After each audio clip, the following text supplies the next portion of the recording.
ملخص رواية البؤساء للمؤلف فيكتور هوغو. مقدمة الرواية: تخلق العادات والقوانين في فرنسا ظرفاً اجتماعياً هو نوع من جحيم بشري، فطالما توجد لا مبالاة وفقر على الأرض، كتابة هذا الكتاب تكون ضرورية دائماً.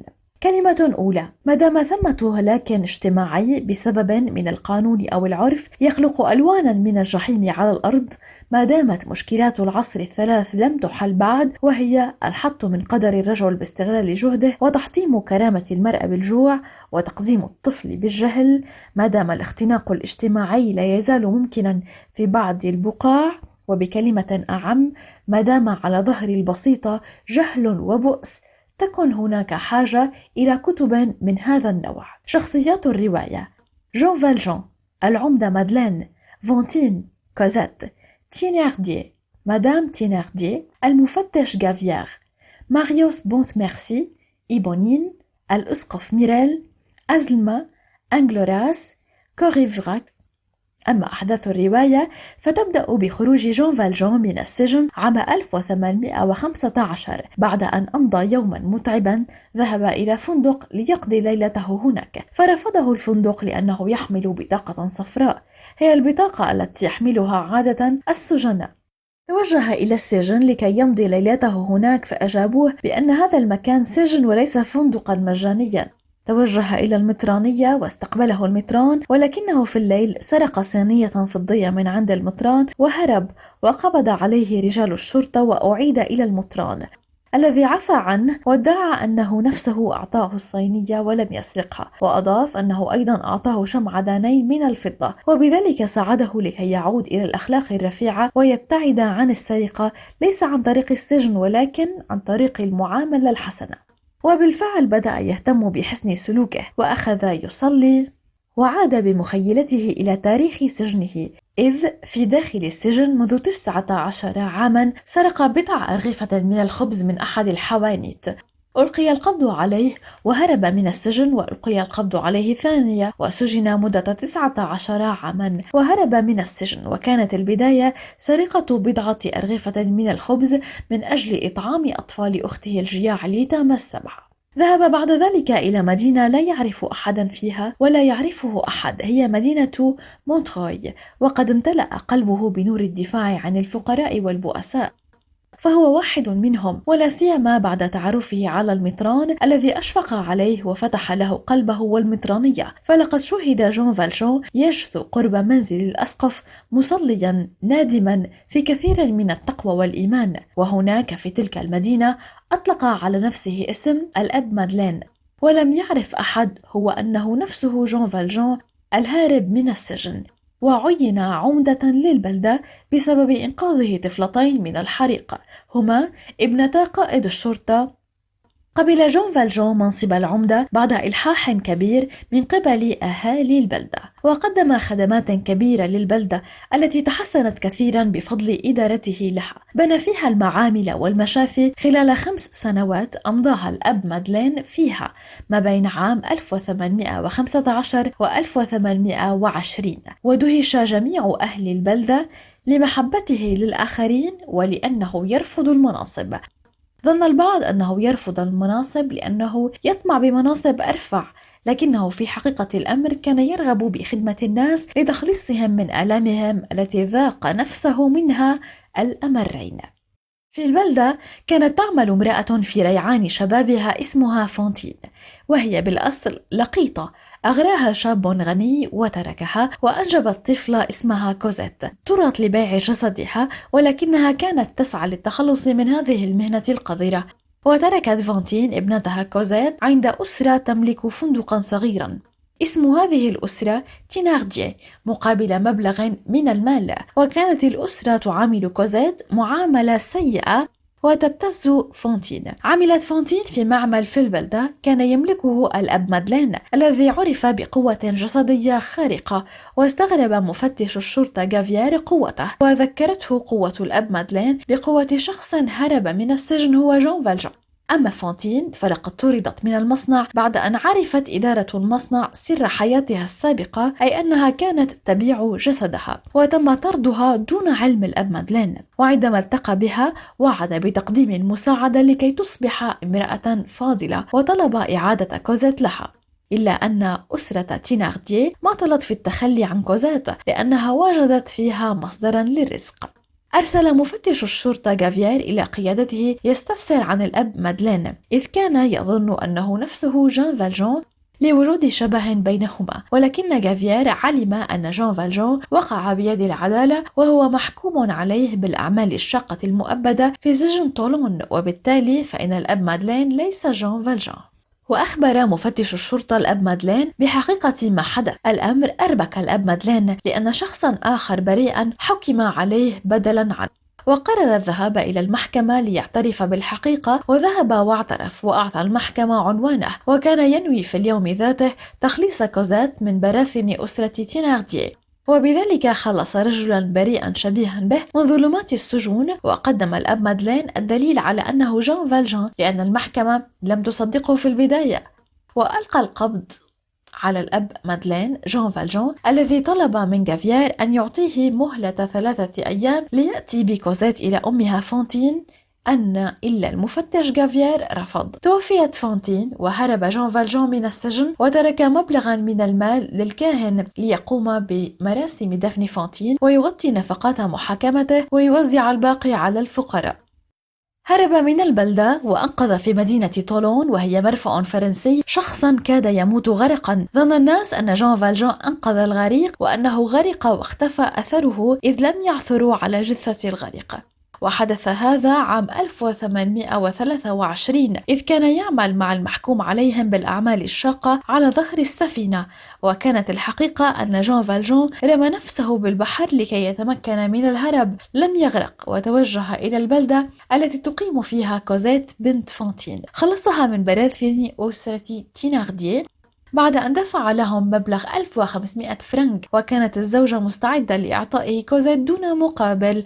إلا أن الزوج المحتال النصاب شعر أنه بالإمكان ابتزاز جان فالجون، فطلب المبلغ المذكور وحصل عليه بعد أن أعطاه كوزيت. فكر ورأى أنه يمكن ابتزاز مبلغ آخر، ولحق بجان فالجون الذي أقنع تينارديه أنه دفع أكثر ما يستحق. وكان مع جان فالجون وثيقة من فونتين أم كوزيت حصل عليها قبل وفاتها لكي يتسلم ابنتها من أسرة تينارديه. وكان تينارديه ضابط صف شارك في الحرب التي قادها نابليون بونابرت. كان يقوم بتفتيش القتلى لعله يجد معهم شيئا ينفعه، أي أنه إنسان تافه منذ بداية حياته. ذهب جان فالجون إلى باريس واستأجر غرفة، وعرف أن المفتش غافيير يلاحقه، فهرب إلى دير الراهبات، ووجد في حديقة الدير شخصا اسمه فوشلفون. وكان جان فالجون عندما كان عمدة قد خلصه من الموت ودبر له عملا في هذا الدير، ولذلك قرر فوشلفون رد الجميل إلى جان فالجون فعده أخاه، وقال لرئيسة الدير أنه بحاجة إلى أخيه ولديه ابنة اسمها كوزيت. فوافقت الرئيسة، وأخذ جان فالجون يعيش في الدير ويعمل في حديقته. أما تينارديه فلقد أفلس وجاء إلى باريس باسم آخر، وأخذ يسرق ويستعطي ويسخر ويسخر زوجته وابنتيه من أجل الاستعطاء. وأصبح تينارديه رئيسا لعصابة قطاع طرق ولصوص في باريس، ومن بين الذين تحسنوا عليه جان فالجون دون أن يعلم أنه يتحسن على تينارديه، إذ كان تينارديه يرسل رسائل يطلب فيها المعونة. كانت هذه الرسائل إحدى الطرق في النصب والاحتيال، ووعد جان فالجون بأنه سيأتي إليه الساعة 6 مساء ليقدم إليه مساعدة. عرف تينارديه أن هذا المحسن هو جان فالجون، أما جان فالجون فلم يعرفه، وكان كلاهما يعيشان في باريس باسم مستعار، والتقيا بعد فراق استمر 8 أعوام تغير خلالها شكل كل منهما. فعندما وصل جان فالجون مساء إلى الغرفة التي يعيش فيها المحتال تينارديه الذي عده أسيرا وقرر الإفراج عنه، فقط أن بحال يأتي جان فالجون بكوزيت التي ستبقى عنده رهينة إلى أن يأتي جان فالجون بمبلغ كبير من المال. قام تينارديه بهذا العمل الإجرامي بمساعدة لصوص وقطاع طرق يتعاونون معه. لكن جان فالجان حاول الهرب فلم يستطع وأعطاهم عنوانا وهميا لكوزيت، لكن جارا لتيناردييه لم يكن يعرف حقيقته واسم هذا الجار ماريوس. عرف بالمؤامرة، أبلغ مفتش الشرطة غافيير الذي طوق المكان وقبض على العصابة، واستطاع جان فالجان الهرب مستغلا الفوضى في أثناء انشغال غافيير بإلقاء القبض على العصابة. كان ماريوس ابنا لأحد الأشخاص الذين حاربوا إلى جانب نابليون بونابرت، ومات فيما بعد أبيه ورباه جده من جهة أمه الذي يكره الثورة الفرنسية ويكره الثوار، ومع هذا فقد كان يحاول مساعدة ماريوس. لكن ماريوس كان يحب الاعتماد على نفسه. رأى أكثر من مرة جان فالجان وكوزيت في حديقة عامة في باريس، وأعجب بجمال كوزيت، واستغرب غدر تيناردييه، وكان والد ماريوس قد أبلغه قبيل وفاته أن رقيبا في الجيش أنقذه من الموت في معركة واترلو التي خسرها نابليون بونابرت وربحها الإنجليز، واسم هذا الشخص تيناردييه. ولكن والد ماريوس وهو ضابط واسمه بون ميرسي لم يعرف الحقيقة، إذ وقع جريحا في المعركة وأصيب بضربة سيف بوجهه، وكان تيناردييه يفتش جيوب القتلى لعله يجد شيئا، ومن بين الذين فتشهم والد ماريوس وسرق منه ساعة ومحفظة للنقود. وتحرك الجريح. أثناء ذلك عرفت تيناردييه أن الجريح ليس قتيلا، سحبه من بين الجثث وعاد إلى وعيه. وطلب الجريح من تيناردييه أن يأخذ محفظة نقوده وساعة في جيبه. تظاهر تيناردييه بالتفتيش عنهما فلم يجدهم، إذ كان قد سرقهما. تعرف عليه الضابط وقال: لقد أعدت لي حياتي. طلب له من أن يتعرف عليه ابنه لكي يرد جميله. شاءت الأقدار أن يتعرف ماريوس على تيناردييه وهو يحاول أن يسرق وينهب ويبتز جان فالجان، فاهتزت الصورة التي رسمها له والده، وقرر قطع علاقته بجماعة أصدقاء الأمة، إذ أنه يقدر ويحترم شخص نابليون بونابرت أكثر من أعضاء هذه الجماعة. أحب ماريوس كوزيت وتعرف عليها وبذلته الحب، لكن طلب موافقة جده جيل نورمان الذي يحب حفيده كثيرا ولم يره منذ 4 سنوات، لكن المحادثة انتهت بغيبوبة الجد بعد أن قدم لحفيده مساعدة مالية. كان ماريوس محامٍ لا يجني من المحاماة شيئا يذكر، يفكر بالسفر مع كوزيت وأبيها إلى بريطانيا لأن والدها قال بأنه سيهرب إلى هناك. انتشر في فرنسا مرض الكوليرا، بالإضافة إلى ذلك فقد نشبت في 4 من حزيران ثورة عام 1832 التي انطلقت من حي سان أنطوان، وشارك في هذه الثورة كل من ماريوس وابن تيناردييه غفراش وابنة تيناردييه واسمها إيبونين التي كانت ترتدي ملابس الرجال، والتي وضعت يدها على فوهة بندقية كانت مسددة إلى صدر ماريوس، فاخترقت الرصاصة يدها وأنقذت ماريوس لأنها كانت تحبه حبا عظيما أبلغته بذلك، وماتت قربه بعد أن نقلت له رسالة من كوزيت، ورد على رسالة كوزيت وأرسل الجواب مع غافراش الذي عاد إلى المتراس وقتل هناك وهو قاتل إلى جانب الثوار. وشارك جان فالجان في ثورة حزيران إلى جانب الثورة. كان المفتش غافيير أسيرا لدى الثوار، فأطلق جان فالجان سراحه وعرفه المفتش غافيير.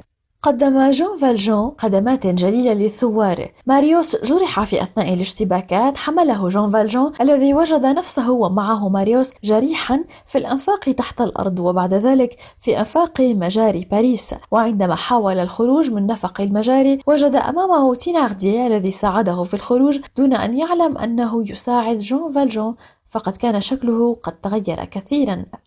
وما إن تخلص من تيناردييه حتى وقع بين براثن المفتش غافيير الذي ساعده في نقل ماريوس إلى بيت جده، وساعد جان فالجان في الوصول إلى بيته، وفكر في اعتقاله لكنه مدين له بحياته. فكر بإطلاق سراحه، لكن هذا العمل خيانة لطبيعة عمله. تستمر الأحداث، ثم يموت جان فالجان الذي زرع الخير والمحبة في كل مكان وعاش للآخرين ولم يعش لنفسه لحظة واحدة، وكان عن قصد قد امتنع عن تناول الطعام لأنه شعر أن رسالته في الحياة قد انتهت، وهو شخصية إيجابية لا تعرف نفسه إلا الطهارة. كانت نهاية حياة جان فالجان غريبة، إذ يرقد بالرغم من غرابة قدره.